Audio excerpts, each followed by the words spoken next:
प्रेमी कबीर गांव महमदपुर रोही जिला फतेहाबाद से परम संत शहंशाह मस्ताना जी महाराज के एक अलौकिक करिश्मे को इस प्रकार वर्णन करता है। सन 1952 की बात है कि उसके गांव के कुछ सत्संगी भाइयों ने डेरा सच्चा सौदा सरसा में पहुंचकर बेपरवाह मस्ताना जी के चरण कमलों में विनती की कि शहंशाह जी हमारे गांव में सत्संग करो। बेपरवाह जी ने उनकी विनती मंजूर कर ली। उनके गांव के सभी लोग बहुत खुश थे क्योंकि उनके गांव में वालिदो जहान दयालु सतगुरु जी पधार रहे थे। सत्संग की तैयारी शुरू कर दी गई। उतारे यानी ठहराव वाली जगह को खूब सजाया गया। सारे रास्ते में उतारे वाली जगह तक कपड़े बिछाए गए।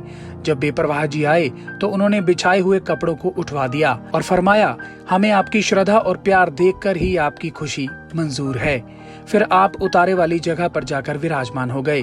गांव में रात को सत्संग हुआ। सत्संग करने के बाद बेपरवाह मस्ताना जी महाराज ने पूछा, भाई कोई सवाल करना है तो कर सकते हो। आज तुम्हारे गांव पर मालिक बहुत खुश है। जो भी सवाल करोगे वो मालिक पूरा करेगा। गांव की साध संगत ने सवाल किया कि उन्हें वर्षा की जरूरत है। 3 साल से फसल नहीं हो रही, हरा चारा कहीं भी नहीं है। हम पेड़ काट कर पशुओं को उनके पत्ते खिला रहे हैं। कई लोग अनाज न होने के कारण भूखे ही सोते हैं। जीव जंतु भूखे मर रहे हैं। बेपरवाह जी ने वचन फरमाए, कल को सोचेंगे। अगले दिन सर्व सामर्थ्य सतगुरु जी ने सारी संगत को हुक्म फरमाया, कच्ची ईंटें निकालो जिससे असी गोल गुफा बनाएंगे और नाम जपाएंगे। शहंशाह जी का हुक्म मिलते ही सारी साध संगत ने तालाब के किनारे पर कच्ची ईंटें बनानी शुरू कर दी। वह जगह अब डेरा सच्चा सौदा अमरपुरा धाम के सामने है। दोपहर के 12 बजे बेपरवाह शहंशाह जी ने वचन फरमाए, सारी साध संगत लंगर खाओ और 2 घंटे आराम करो। 2 घंटे के बाद जब संगत ईंटें निकालने लगी तो आसमान में बादल गरजने लगे। बारिश की संभावना बन गई। बेपरवाह मस्ताना जी महाराज बादल से बात करते कहने लगे, हे काल की ताकत, अगर बरसेगा तो हमारे प्रेमियों की फसल की बुआई होगी, अगर न बरसेगा तो हमारी ईंटें सूख जाएंगी। असी गुफा बनाएंगे और मालिक का नाम जपाएंगे। बरस गया तो भी तेरा मुंह काला, न बरसा तो भी तेरा मुंह काला। असी तो दोनों तरफ से जीत में हैं। सच्चे सौदे की तो बल्ले बल्ले होगी। पलों में ही जोरों से बारिश होने लगी।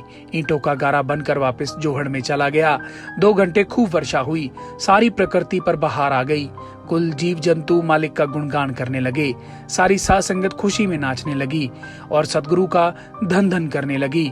बेपरवाह मस्ताना जी ने फरमाया, ईंटें कार्तिक में निकालेंगे, अब खेती का काम करो। तुम्हारे अंदर वाले राम ने तुम्हारी अरदास सुनकर तुम्हारी इच्छा पूरी कर दी है। खूब बारिश हुई है। वहाँ हाजिर साध संगत जोर जोर से धन धन सतगुरु तेरा ही आसरा के नारे लगाने लगी। संगत ने सारे गांव में खूब नारे लगाए। सच्चे सौदे की खूब बल्ले बल्ले हुई। बड़ी खुशी मनाई गई। पूर्ण संत महात्मा खुद खुदा कुल मालिक सर्व सामर्थ्य होते हैं।